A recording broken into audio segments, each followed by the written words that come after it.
जय हिंद दोस्तों, मैं विकास अग्निहोत्री आपका स्वागत करता हूं अपने YouTube चैनल नॉलेज विजार्ड पर। और आज मैं आपके लिए साइंस का पार्ट 2 लेकर आया हूं। पार्ट 1 का वीडियो मैं अपलोड कर चुका हूं, तो अगर आपने पार्ट 1 नहीं देखा तो आप पहले पार्ट 1 को देखिए, फिर पार्ट 2 देखिए। और इसमें आपके लिए साइंस एनसीईआरटी बेस्ड कुछ इंपॉर्टेंट पॉइंट हैं।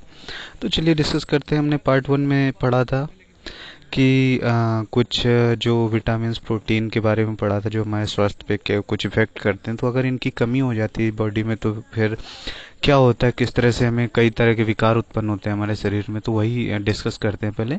तो विटामिन ए की कमी से हमारे दृष्टिहीनता, जो रतौंधी जिसे बोलते हैं हम, क्षीणता या दृष्टिहीनता रतौंधी बोलते हैं, विटामिन ए की कमी से होता है।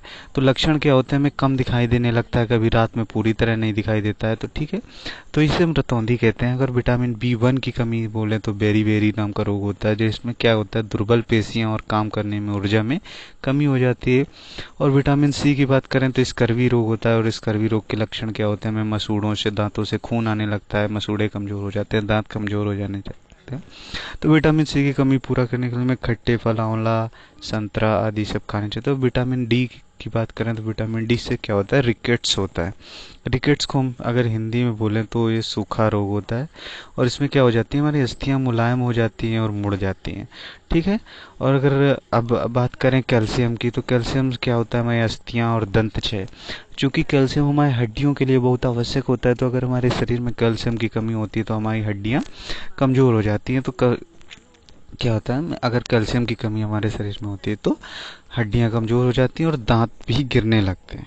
और अगर बात करें आयोडीन की, तो आयोडीन की कमी से घेंघा रोग होता है। तो क्या होता है, गर्दन में एक ग्रंथि होती है जो फूल जाती है, गर्दन में सूजन टाइप की आ जाती है।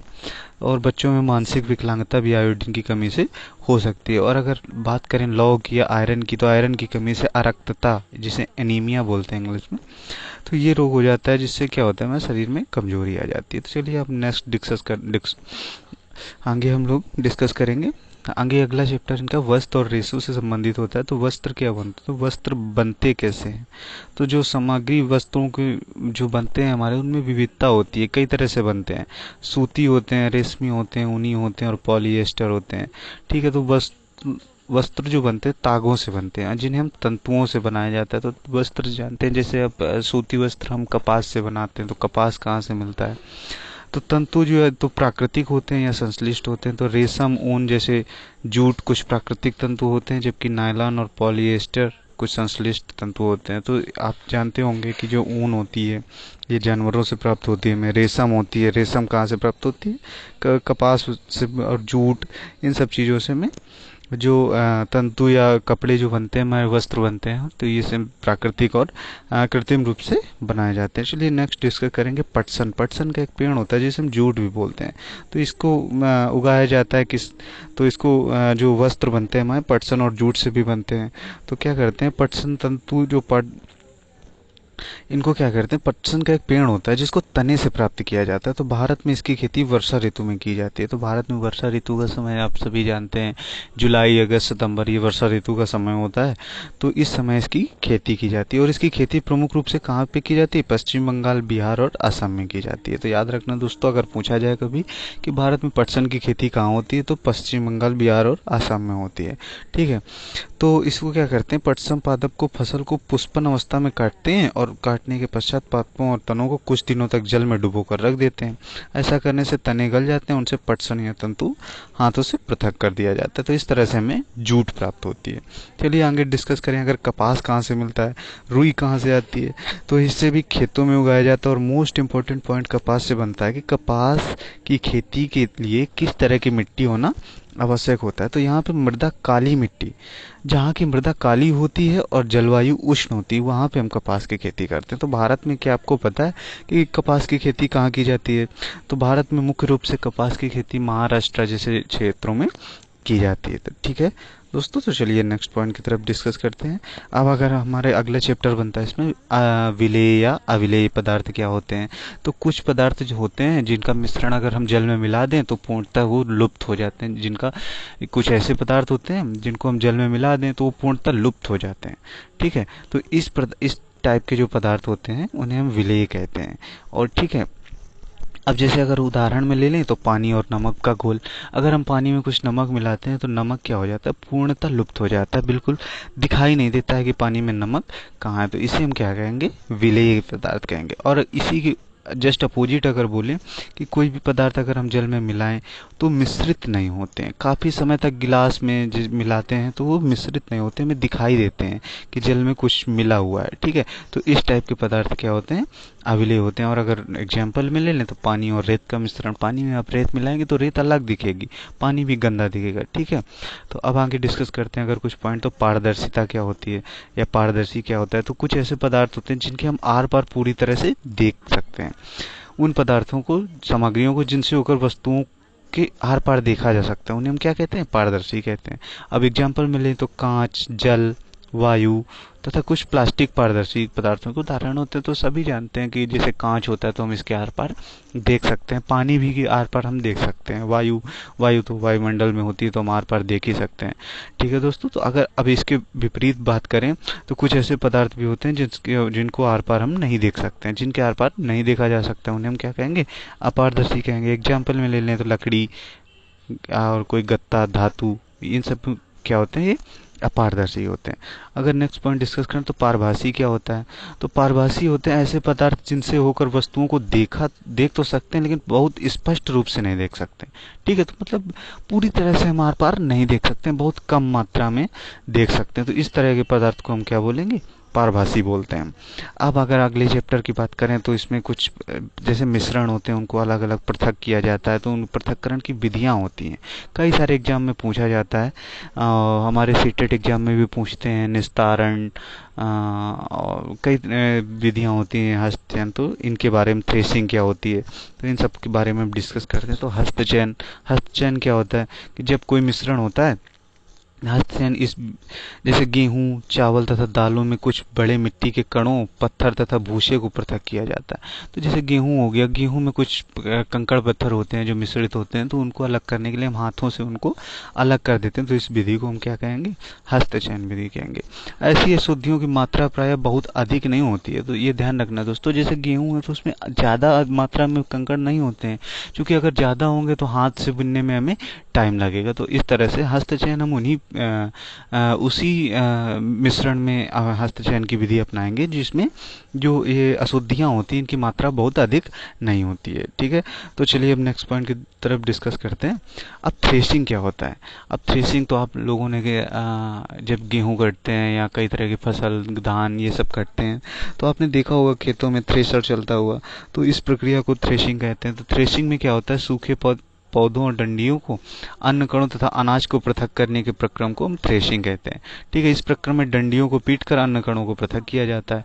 तो ठीक है, तो थ्रेशिंग हम हाथ से भी करते हैं और थ्रेशिंग के लिए मशीनें भी उपयोग करते हैं, ठीक है। तो थ्रेशिंग, कभी कभी थ्रेशिंग का कार्य बैलों की सहायता से भी किया जाता है और अत्यधिक मात्रा में अन्न कणों और डंडियों को पृथक करने के लिए थ्रेशिंग मशीनों का उपयोग किया जाता है। तो दोस्तों, अपने अगर गाँव में कभी घूमने गए होंगे आप लोग तो देखा होगा कि जब किसान गेहूं काटते हैं और गेहूं काटने के बाद जो गट्ठर होते हैं गेहूं के, उनको अलग अलग करने के लिए थ्रेशिंग का उपयोग करते हैं, ठीक है। तो अब नेक्स्ट डिस्कस करते हैं निष्पावन क्या होता है।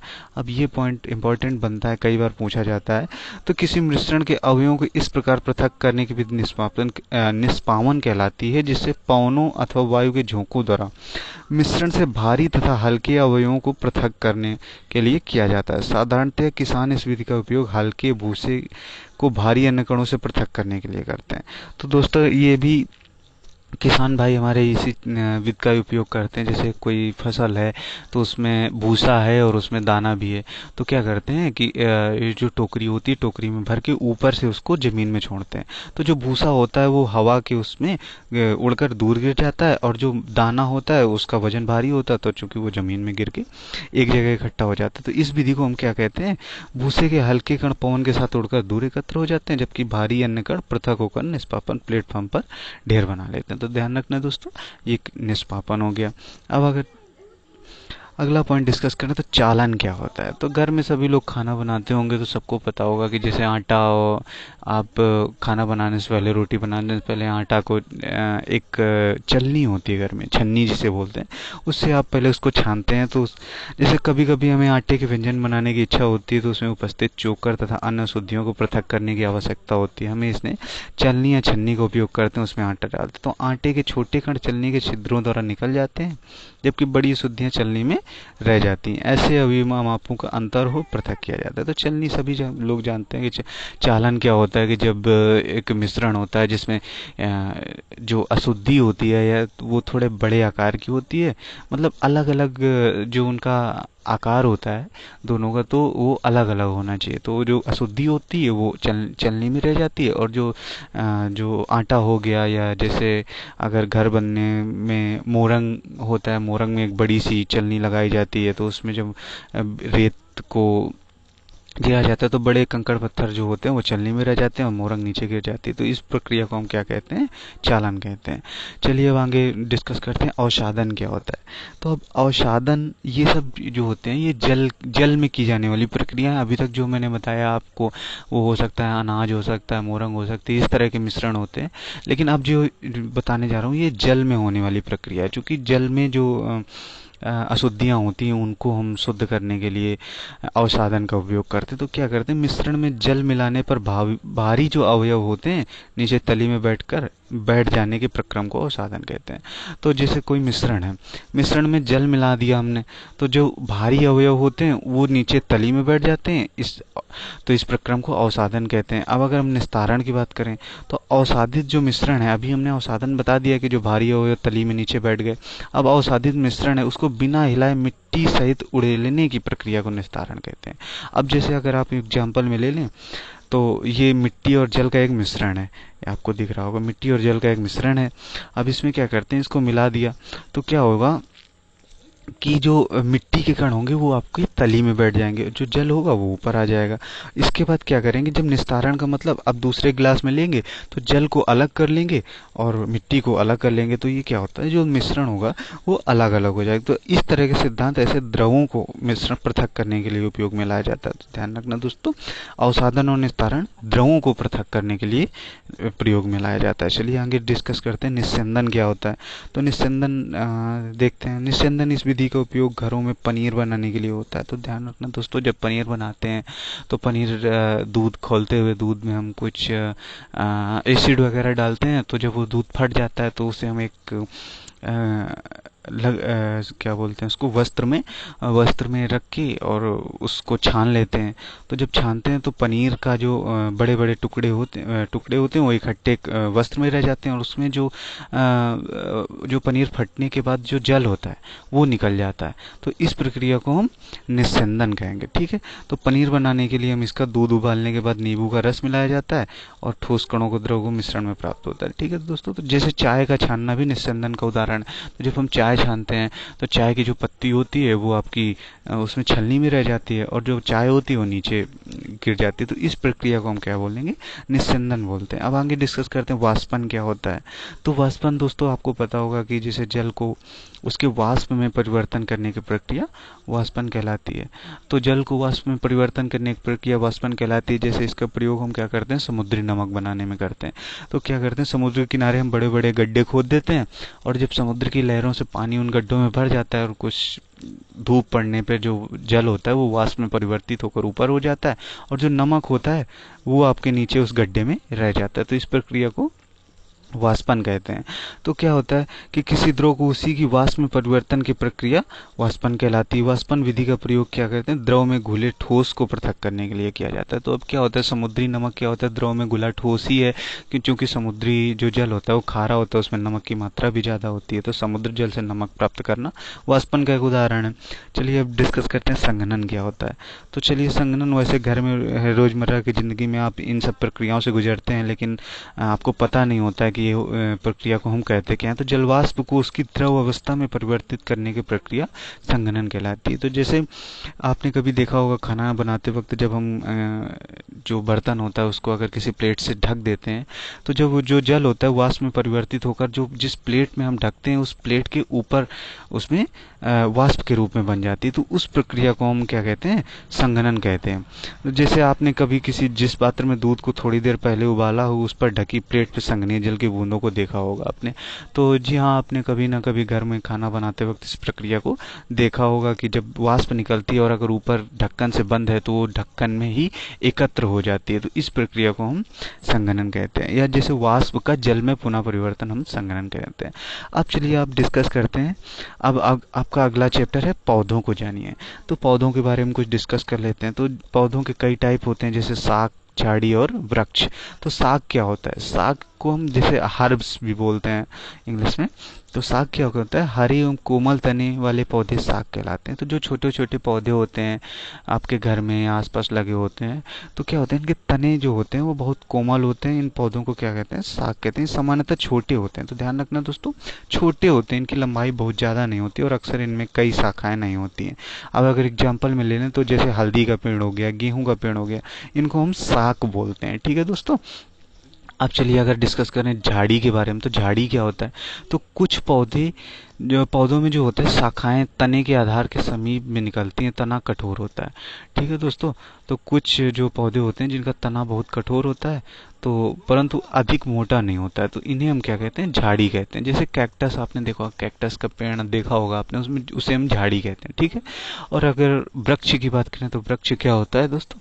तो वृक्ष, कुछ पौधे बहुत ऊंचे होते हैं और इनमें तने सुदृढ़ और गहरे होते हैं। तो वृक्ष तो सभी लोग आप जानते होंगे, आपके आसपास कई वृक्ष दिखाई देते हो। इनकी शाखाएं भूमि से अधिक ऊंचाई पर तने के ऊपरी भाग से निकलती हैं, इन्हें हम वृक्ष कहते हैं। आगे एग्जाम्पल में ले लें नीम और आम। चलिए नेक्स्ट डिस्कस करते हैं। अब लताओं के बारे में डिस्कस करते हैं कि लताएं क्या होती हैं। तो विसर्पी लता एक होती है। तो कमजोर तने वाले पौधे सीधे खड़े नहीं हो सकते और ये भूमि पर फैल जाते हैं, इन्हें हम विसर्पी लता कहते हैं। तो आपने देखा होगा कुछ आपके आसपास सब्जियां वगैरह हम बोते हैं जब, तो उनकी जो लताएं होती हैं वो क्या होता है, इनके तने बहुत कमजोर होते हैं। ठीक है दोस्तों। तो जब ये तने कमजोर होते हैं तो सीधे खड़े नहीं हो सकते हैं।